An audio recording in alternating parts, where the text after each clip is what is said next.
U.S. President Donald Trump signed an executive order allowing the punishment of countries for the illegal detention of Americans, including imposing sanctions and travel restrictions to protect U.S. citizens, according to a live broadcast from the White House. The Trump administration has received new powers to deter foreign states from illegally detaining U.S. citizens and to protect the country's sovereignty.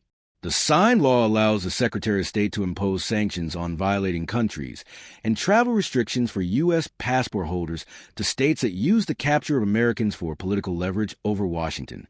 According to senior administration officials, the purpose of the executive order is to increase the effectiveness of diplomacy and prevent Americans from being held against their will.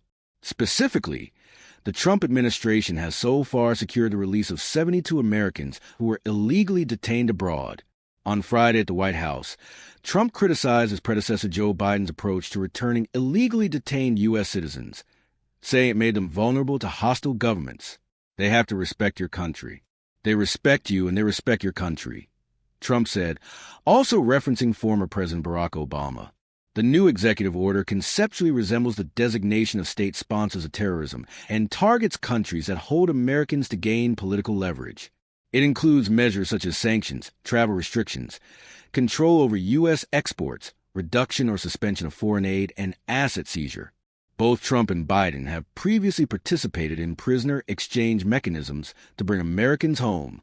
For example, in 2022, the Biden administration secured the release of WNBA star Brittany Griner in exchange for arms dealer Victor Bout, and later released Marine veteran Paul Whelan and other citizens. After returning to the office, Trump negotiated with Russia to secure the release of American teacher Mark Vogel, convicted of smuggling medical marijuana, calling it a gesture of goodwill. The initiative has received support from activists such as Diane Foley, the mother of journalist James Foley, who was captured in Syria and killed by ISIS in 2014. She called on Congress to pass the Hostage-Taking Prevention Act, which would allow the Secretary of State to designate foreign governments as state sponsors of unlawful detention. According to her, these new powers are meant to signal that involvement in hostage diplomacy has serious consequences for violating states.